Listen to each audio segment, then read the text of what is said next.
I've never done a video of this format before, and at the end of this, at least I'll know why I haven't. Happy Easter. It's actually the Friday before Easter, and by the time you watch this, it will be after Easter, but the sentiment still remains. Happy Easter. I am getting ready to host Easter dinner at our house, and I wanted to walk you through a step-by-step process of how I plan for hosting in general. So this is not just an Easter video, but more of a dinner party video, and the steps that I take to make sure that it is as flawless as possible, and more importantly, that I'm able to enjoy myself when my guests are here. The last thing I want is to be stuck in the kitchen and just hearing laughter and everyone carrying on in the other room. I want to be a present host and be as part of all the action instead of just in the kitchen the whole time and fussing over a meal. So I'm going to start by going over the menu that I have, and then what I'm going to do today, Friday, 2 days before the main event, and then start those things. Tomorrow we'll revisit, look at the list, see what we have to do, and then Sunday the same, and give you a preview of how everything turned out. Whenever we have company over, I want there to be food as soon as guests walk in. In this case, we're doing a few courses, so I don't want them to fill up too much, but I'm going to do some olives, nuts, and I'm going to make grissini. So I'll have those out on our countertop when guests arrive. If people are eating and drinking, they're happy, even if they're snacking on just nuts and olives, and it's just a warm welcome into your home. So I'm going to do that first, and then for the menu. For salad, I'm going to have burrata with asparagus, green peas, and crispy prosciutto, just over a bed of greens. For pasta, I'm going to make fresh fettuccine and then a lemon parmesan cream sauce. And the lemon parmesan cream sauce actually does not have any cream in it. It's a combination of the lemon juice, the pasta water, and the parmesan that just make such a creamy, silky sauce that is absolutely fantastic. It's so simple. For the entree, an herb-crusted lamb and some roasted vegetables. And then finally, for dessert, a pastiera napoletana. This is a traditional Easter dessert from Naples, and it is a pastry tart that has a filling of wheat berries, ricotta cheese, and some citron. So I'm going to make that as well. The most important thing for me is to make a list of everything that I need to do leading up to that. So I have a visual reminder of everything that I need to do, and if something pops into my head, I can just jot it down, add it to the list, and I know that everything, all of my bases are covered. The goals are to make and freeze the fettuccine pasta. I've never had any issues with making fresh pasta and freezing it in advance. The only time I have run into issues are if I'm making a ravioli or a filled pasta, because all of the moisture in the filling can expand and cause the pasta dough to crack. So it's a little more in depth when you're freezing a filled pasta. But with the fettuccine, I think to get it out of the way as soon as possible and not worry about it, know that it's in the freezer, I am going to do that all today. The next thing that I'm going to do is make the pastry filling so that it can cool down after I cook it today, and then I can use it tomorrow. Tomorrow I will bake the pastry because it is better after a full 24 hours. So make the pastry filling today, and the other thing I'm going to do is feed my sourdough starter. I'm going to make my sourdough tomorrow, so I want to make sure that the sourdough starter that I have here is fed and ready to use tomorrow. I'm also going to run to Italian specialty store. I've done most of my grocery shopping already, but there were a few things at the Italian market that I wanted to get. I'll do that today to avoid any crowds tomorrow. I'll go to the liquor store, and then just little things decorative that I want to get, I'll pick up today. And anything that does not get done today, there's still room to do it tomorrow. I don't have to panic quite yet. So I'm going to start with making my fresh fettuccine. The first thing that I'm getting started on is my pasta dough. I'm going to make it, knead it, and let it rest. I have 5 eggs that I've let come to room temperature. They just mix a lot more easier when they're room temperature. It's only 4 people, so 5 eggs is more than enough, especially since it's not an entree, it's just a pasta course. But when I'm making it and freezing it, it's better to have some in the fridge, and too much than not enough. So the ratio I'm going to use is 450 grams of the 00 flour, 50 grams of semolina. I like adding a little bit of semolina just for structure. Get right to 500. And I always like to add a little bit of salt. Give it a mix and then make sort of a well in the center of the bowl.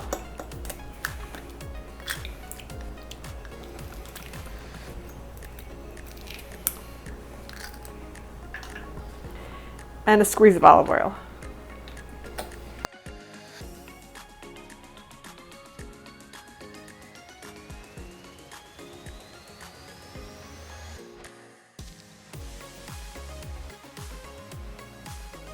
I've kneaded the pasta dough. I'm going to cover this and let it rest for about 30 minutes, and in the meantime, feed my sourdough starter.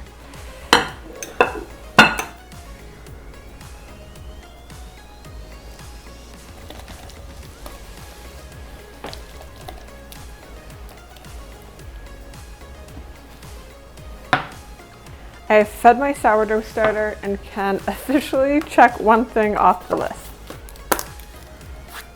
Feed starter, done.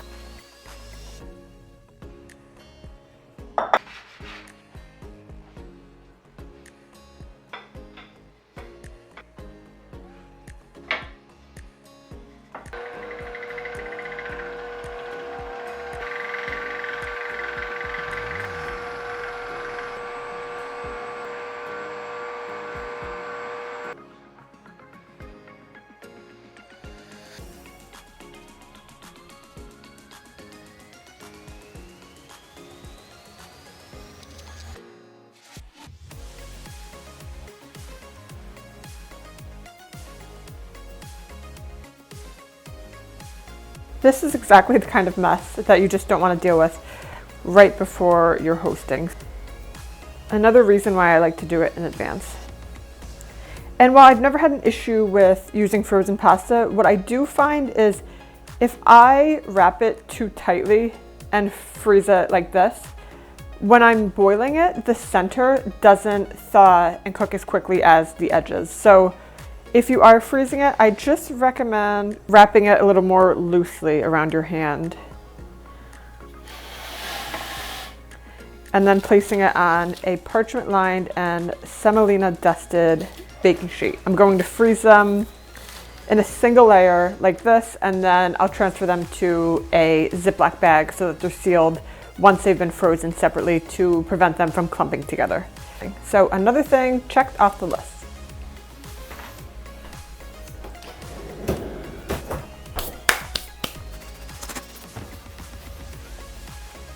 I just remembered that I haven't gotten the ricotta from the Italian market yet, so I can't finish my pastry filling, but what I can do is cook the wheat berries in the milk, butter, and sugar mixture because that has to cool anyway. So I'm going to head to the stovetop and start making that, and then once it's cooled and I've gone to the store, I'll finish that. So let's go over to the stovetop.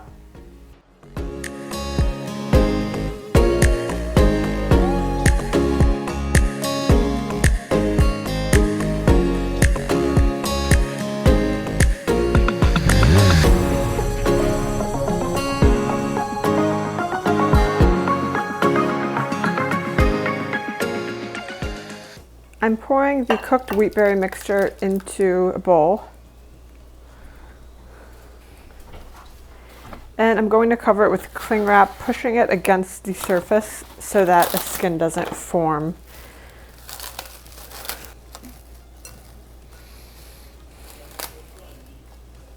I'm back from running errands and I think I have everything I need. In the meantime, the pastiera filling has completely cooled.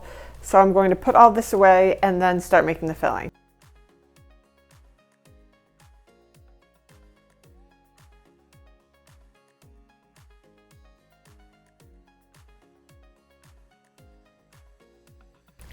I'm gathering all of my ingredients here for the filling. I'm going to give it all a mix in the stand mixer, and then we'll put it in the refrigerator tonight so that we can use it tomorrow when we make the crust and bake the pastiera itself. So this is not my recipe. It is Amico Davies, and I will link it in the caption below. I've made it before and it comes out great.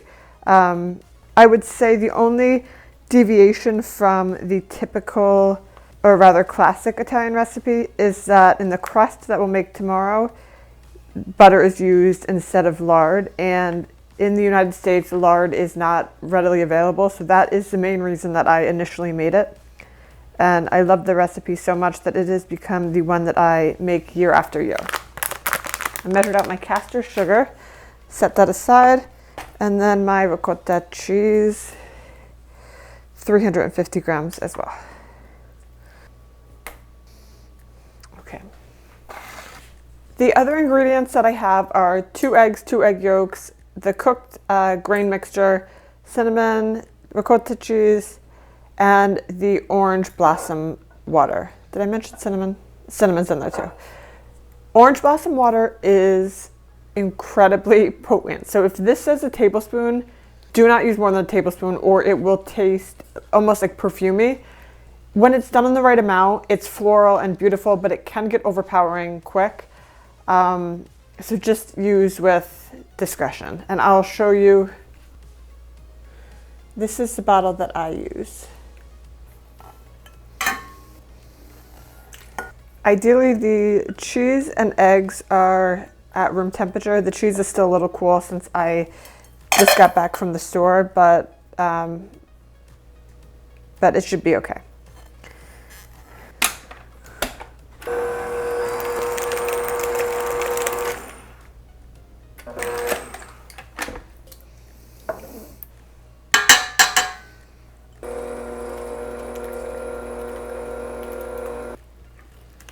I want to give it a little taste to see if that orange blossom is too overwhelming.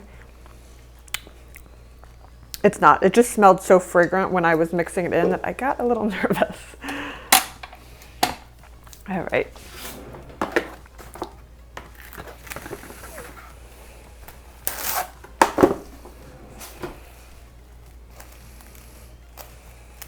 And now this is going into the fridge overnight.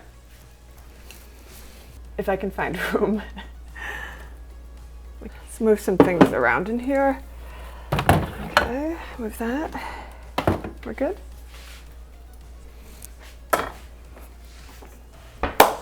Okay, I'm gonna pour myself a nice glass of non-alcoholic wine. I happen to love this stuff, totally unrelated, but actually not unrelated. If you have a guest who doesn't drink, I highly recommend it.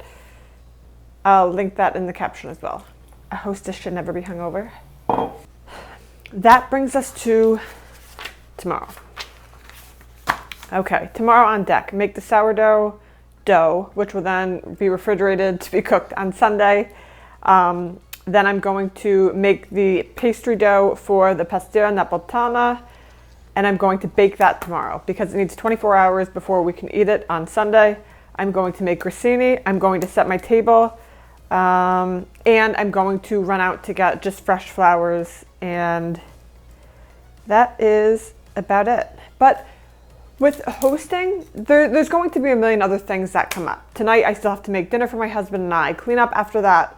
And then tomorrow, just breakfast, lunch, dinner, basic food for us, but I also want to clean the house, do a million other little things that will add up. I want to make sure that I leave time for running errands if necessary, cleaning up, and by the time I wake up Sunday, the house should be basically presentable, ready to go, and all I have to do is the final stretch of preparing some of the food, and I'm ready to host. So that's it. I make it sound so manageable, but I have a feeling that what's going to happen is today it's Friday, there's going to be video clips of everything. Saturday it's going to be a little more chaotic, and then Sunday is going to be minimally documented, and it's just going to be a little hectic. So we'll see. It's going to be a surprise to you and I.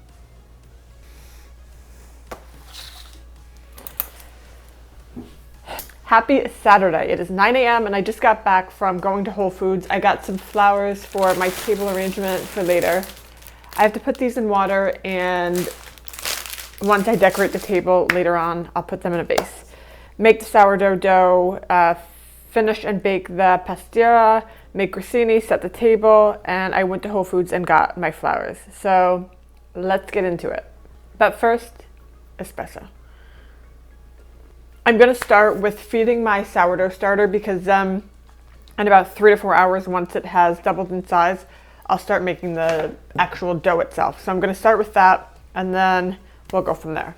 Same routine as yesterday. I have 100 grams of the sourdough starter and I'm going to add 100 grams of flour, 100 grams of filtered water, give it a stir.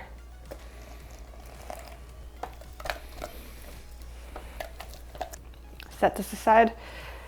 And now time for, what do I want to do? Next, I'm going to make the PASTIERA crust. And for that, I'm going to use my food processor, which is a total shortcut. I mentioned it yesterday. It's not exactly a traditional recipe because it uses butter instead of lard. Lard is much softer to work with and is usually incorporated into the flour by hand. But with this recipe, we're going to use cold butter, more like a traditional pie crust. And for that, a food processor is your best friend. To my food processor, I am adding my flour, my cold butter. This is also the time to splurge on a higher quality, possibly European butter. There's higher fat content, and this is a time that it really does make a difference. This is Kerrygold unsalted. Add my powdered sugar in now too. Zest that lemon in there. Once we've added these eggs, we want to just keep pulsing until everything has just come together, but we don't want to overdo it. And because of that, I'm going to mix the eggs even before I put them in here because I don't want to rely on the food processor to do the mixing for me.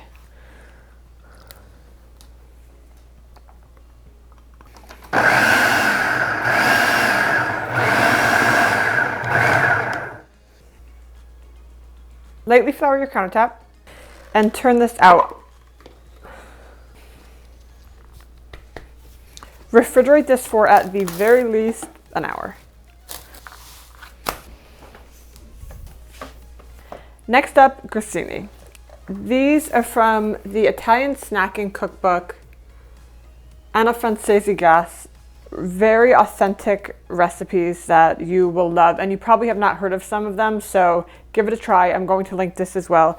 But the grissini recipe in here is the only grissini recipe I have used that have come out similar to what you have in an Italian restaurant. These will be served with my olives and nuts when the guests arrive, and the only modification I'm going to make to this is to have the recipe.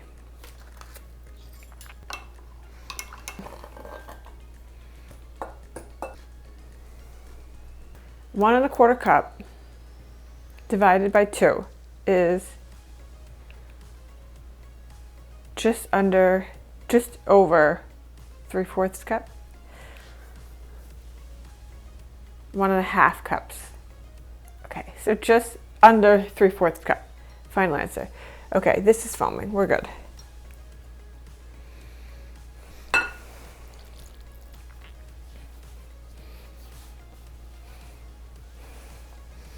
This is a perfect example of store-bought is fine. You do not have to make homemade bread, homemade grissini.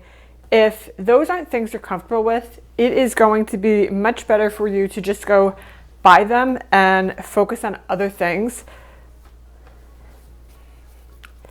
And we'll give this a rest for 30 minutes. All right.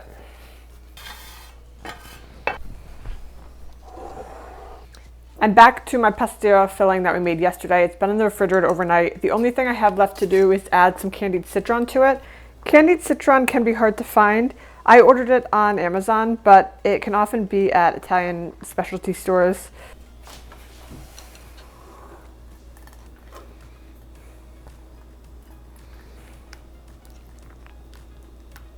All right, I'm going to set this aside, and since I have about 25 minutes until the grissini is done, I'm just going to clean up this and then check back, do the grissini and the pastiera.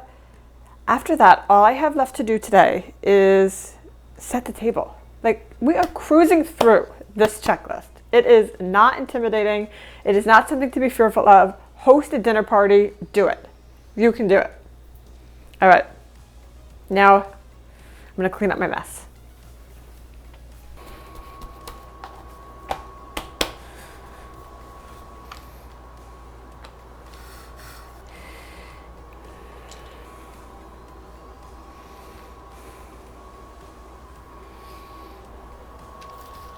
After a little egg wash and flaky sea salt, they are ready to bake.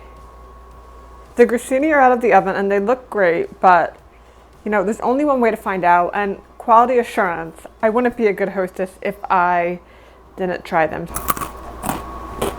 This grissini recipe is so good. I hope the mic is picking up the crunch factor. The hardest thing is going to be keeping these around until our guests arrive tomorrow. Have my crust here, greased springform pan. 2/3 of the crust will be the bottom, about 1/3 just for the lattice top. Roll that out, get it in a springform pan, and then we're gonna fill it.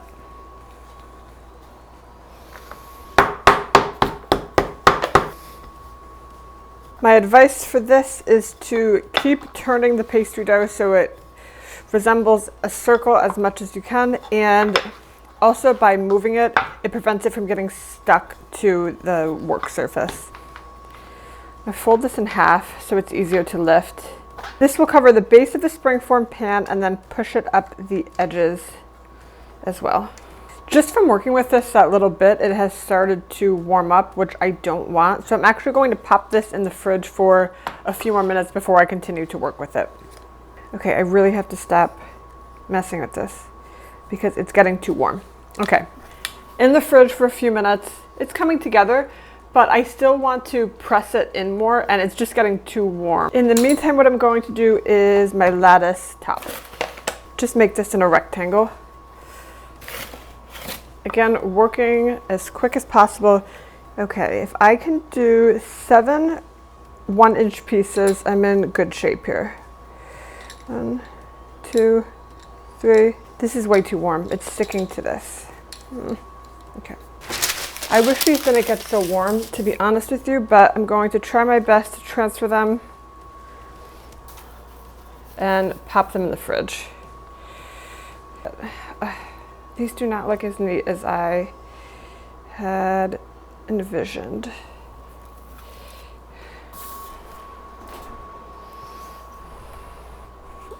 Things got a little dicey there, but I promise, I am confident that it will come out just fine. But in regards to hosting, that is exactly why I am making this today. I have time to, God forbid, if this doesn't come out right, I have plenty of time to make another dessert for tomorrow. That is not going to happen. This is going to come out fine, but it's a dessert I make once a year. So it's not something that I make all the time. But it just removes the stress that I don't have to be banging on the door of Publix on Easter morning praying for another dessert. One thing I know for certain is that needed to cool down.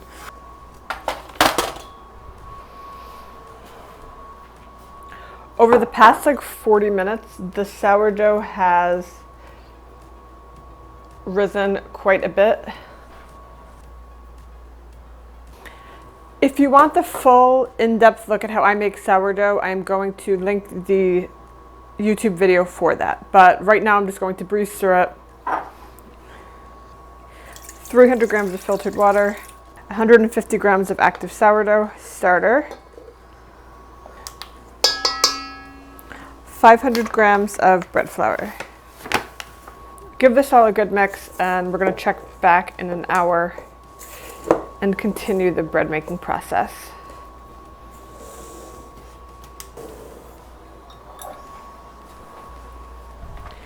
It's only been about 15 minutes and this actually has firmed up quite a bit. I had these extra pieces from the lattice top, so I'm going to press these in where needed and then try and even this out, and I'll give you a glance before I put the filling in. I still think I'm going to pop it in the freezer for about 5 minutes just to make sure it is cold. This is what the inside of it looks like. I have my lattice crust top. All right. I have one piece of top of lettuce that is so busted. I need to make sure that I put it on the bottom and it is thoroughly covered. I do that. Just trimming off that overhang, and then I'll press it firmly into the crust.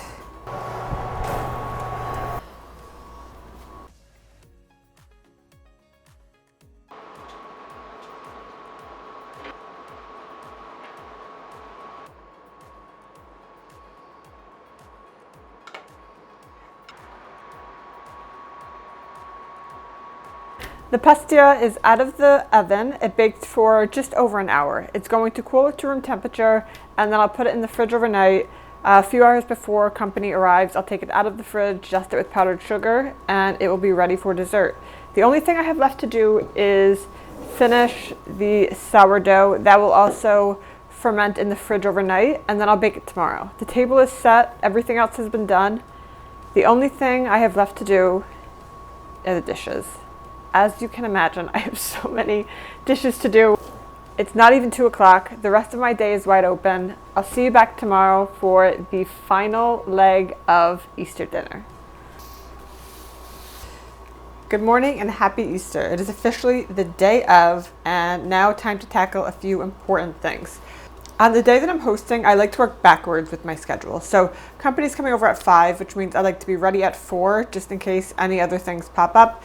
That means I have to hop in the shower by 3, and by the time I hop in the shower, I would have liked to gotten all the dishes cleaned and emptied from the dishwasher. The sourdough has been in the fridge overnight, so I'm going to start by taking that out and letting it come to room temperature.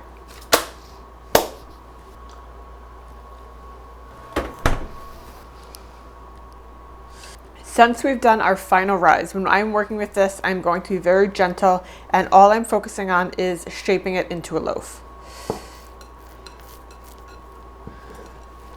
Jess, you have muffins for them? Yeah.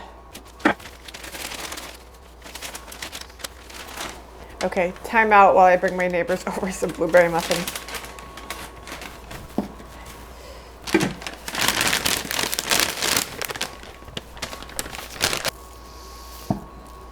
Can you see this bubble? There are so many gases that are inside of this, which will be great because that's what helps lift the bread and make it rise. Since it's a sourdough, there is only the natural fermentation process. There's no like active dry yeast.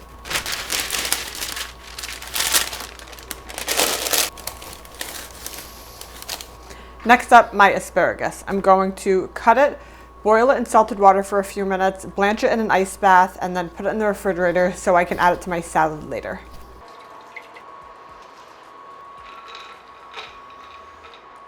By placing the asparagus in ice, it stops the cooking and also helps the asparagus maintain their bright green color. Now all I have to do is give them a chop.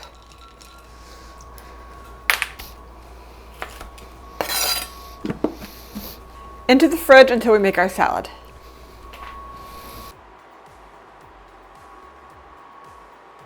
Onto our crispy prosciutto. So I have thinly sliced prosciutto on a wire rack and a parchment-lined baking sheet. The parchment paper is just for an easy cleanup. All of the grease will go onto here, and with the baking rack, it will prevent them from pooling in their own fat from the prosciutto and the bottom being soggy. So this is the best way to ensure that they stay crispy as they bake. So 375 for about 7 to 8 minutes to bake. Crunchy, salty, prosciutto-y, what's not to love? Next up, another salad element. I am using green peas for my salad, and peas thaw so quickly, so I'm going to pour what I need into a plastic container, let them sit at room temperature or the refrigerator until time to assemble our salads. Cut and wash the lettuce for our salad. Paper towel on top and bottom helps to prevent the lettuce from getting soggy and absorbs any extra moisture. Time to bake my sourdough starter. I'm going to put it into a cold Dutch oven. I found this stencil that I want to try and use. I've never done it before, but I figure worst case is I slice the bread and no one even knows I tried. But let's see if this will work. I'm going to cut the edges.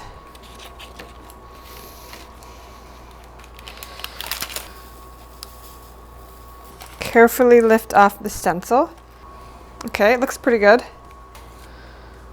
We'll see how much of the actual stencil is retained after baking, but as you can see, I've scored it here and here, so hopefully the gases don't escape in that area.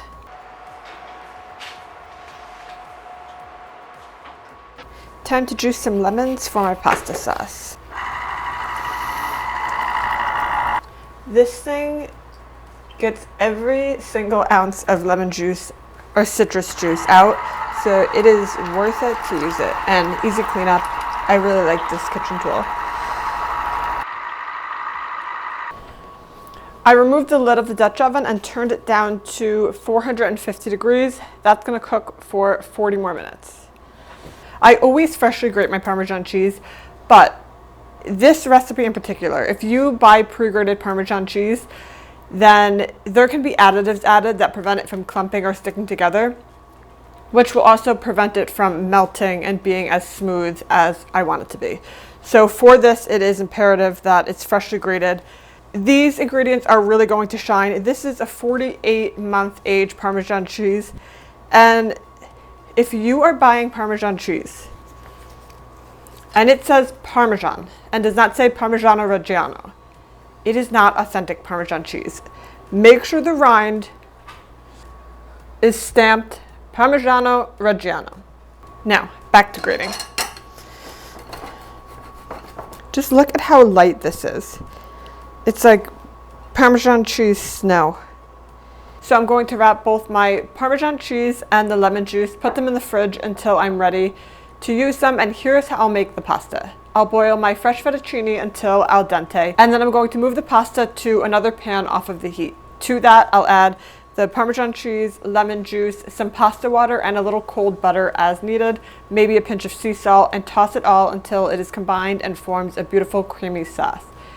Top it with, you guessed it, a little more fresh grated parm. Next up, the marinade for my rack of lamb. Parsley, rosemary, lemon juice and zest, salt, pepper, and a clove of garlic, along with olive oil, are going to go in this food processor. I'm going to rub that on the lamb and let it marinate for a few hours. When it comes time to grill, I'm going to sear the sides on high about 3 to 4 minutes, and then move over to a lower part of the grill for about 20 to 25 minutes until it is cooked to an internal temp of like 125.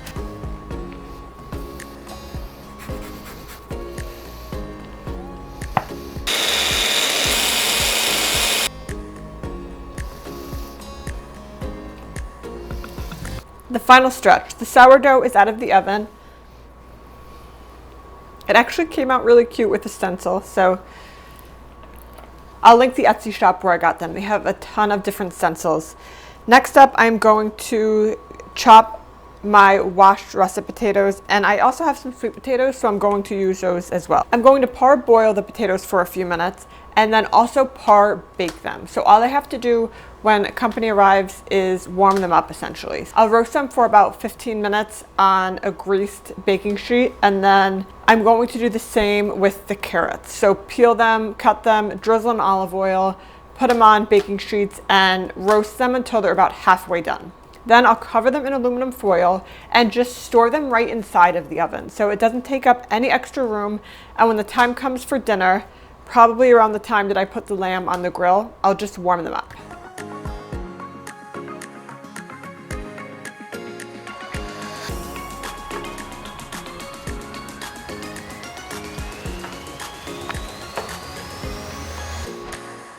Definitely need a little bit of caffeine. Status update, 12:45. The veggies are par roasting and everything else for today was done. The prosciutto, I've crisped that. Marinating the lamb, grated the Parmesan, juiced the lemons, and baked the sourdough bread. What is left now is assembly. I'll have to put together the aperitivo board, olives, nuts, grissini, put the powdered sugar on the pastiera, assemble the salads, and then it will be plating and enjoying myself. So I'm gonna just do some little things around the house, take out the trash, run the dishwasher, get ready. Otherwise, I feel like I'm in pretty good shape, and I'm going to give you a glimpse of things as they come together. And don't forget to hit that subscribe button so you never miss a future recipe or a dinner party.